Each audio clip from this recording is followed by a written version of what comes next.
Conquest leader Gallus stared at the three-dimensional hologram of an unremarkable garden world. No different from the dozen other such planets he had conquered on his extensive and impressive resume. Named Earth by its lone sapient species. His invasion fleet currently remained orbiting its lone natural satellite. Any closer, and his ships would be at risk from the crude but effective asteroid defense system of high-yield nuclear weaponry based on the southern frozen continent. The ruling legate will not be happy at the high casualties I have incurred, Gallus mused, scratching his jaw with a 4-digit manipulator. This human race has been quite a menace. He gestured to the command station in front of him, reviewing the series of events of the current invasion. For what felt like the 100th time, he watched the attack unfold, searching for any detail he might have overlooked. Gallus watched his ships warp into the star system, making a beeline for the main occupied world, while burning the few other colonized planets and moons clean of indigenous presence. The human greetings and eventually threats fell upon deaf ears. There would be no communication. His job was to wipe out the local residents, to clear the way for the terraformers and colony ships. His fleet ran into their first snag once they had begun landing operations for their biotitans. Massive artificially created monsters, the biotitans were used to devastate a world's inhabitants without risking the lives of his soldiers. Expendable but extremely hard to kill, they automatically searched for population centers. No two titans were alike in order to reduce the possibility of any weakness being discovered and exploited. The first wave had landed when the humans finally struck back. Powerful fusion-tipped missiles ripped through his fleet, gutting most of his warships in nuclear fire.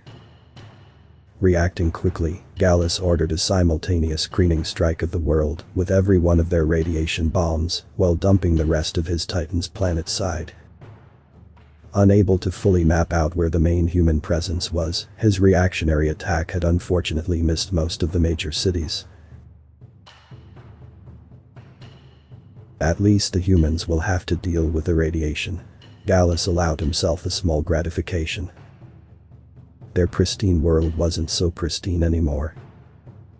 He also felt pleased that the Grand Titan had landed safely in the ocean, off the coast of what was locally called California. After a long journey trudging through the water, it was currently nearing the first city of its incursion. A hissing sound behind him drew his attention to the blast door of the command center.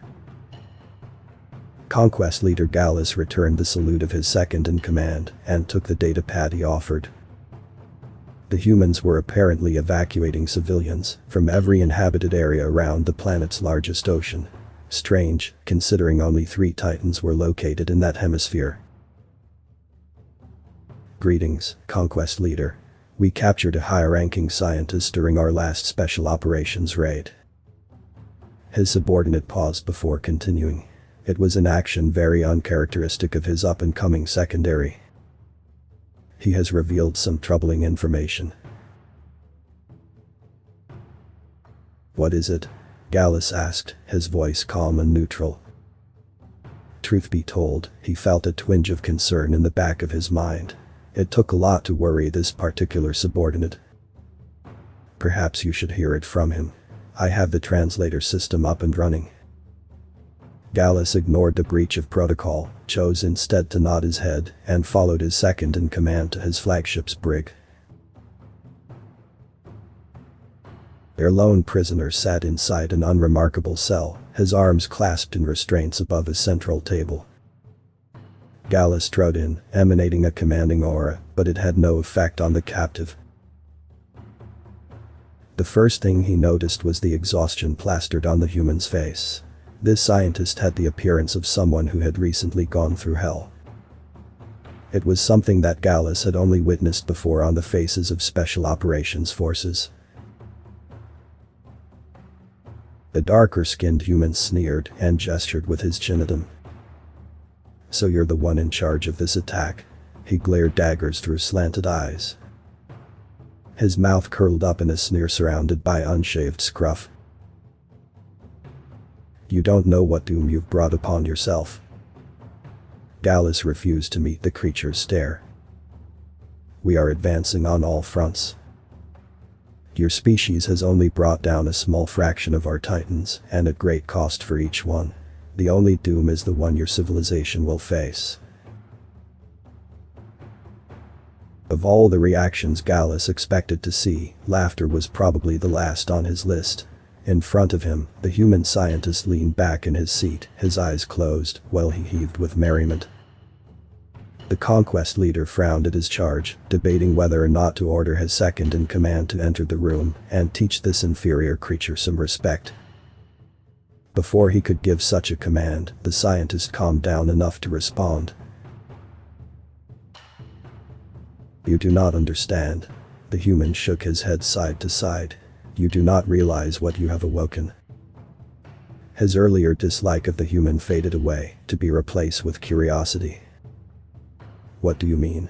Is your species working on a super weapon? Gallus leaned forward menacingly. If you will not answer, my technicians will force it out of you. The scientist simply smiled. No, we are not. There isn't enough time for that. Then what are you talking about? With a deep sigh, the human stared at the table. It's the pollution. Gallus stared confusingly at his prisoner. What do you mean? We spent years, decades cleaning up our mess. The human seemed to be speaking to no one now. The damage we had caused to Earth's ecosystem. It's what the price of progress and advancement was, and we did pay for it. We awoke terrible monsters that terrorized our populations. Until he woke up too. The prisoner shuddered faintly and met Gallus's eyes. When we cleaned up, he went back to sleep. His rightful slumber. The reward for defending his domain. But now, with the pollution and radiation you poisoned our planet with, he has sensed an invader of his home. From behind the conquest leader, the interrogation room door slammed open, and his second-in-command rushed in. Sir, you must see this. Something is happening in the ocean. Another data pad was handed to him, this one broadcasting a live feed from the reconnaissance drones, keeping tabs on the Grand Titan. On the screen, a large city took up much of the coast. Two tall steel towers at the mouth of the bay stood proudly in the air, even though the bridge deck they once supported had long since been destroyed. What caught his attention, though, was the fact that his Titan wasn't razing the city. Instead, it stood near the shore, staring out at the water. Alice finally noticed the thing that had his Titan's attention. A large island of jagged spikes swam slowly through the bay towards the city. What is that thing? His question went unanswered by his subordinate, who merely shook his head in fear. Pausing for a moment, the human leaned towards Gallus, a fierce grin on his face. I do not believe there is a translation in your language, but we have a name for him. On the data pad, the water frothed and boiled as the massive spines rose out of the bay. Up and up it went. This new monster dwarfing the largest Titan Gallus's race had ever created. The beast reared up on its massive hind legs and stared down upon the intruder of his territory with a predatory gleam. Taking a deep breath, it opened its mouth wide and released a roar powerful enough to blow the auditory sensors of every single drone. We call him Godzilla. And you didn't invade our world. You invaded his.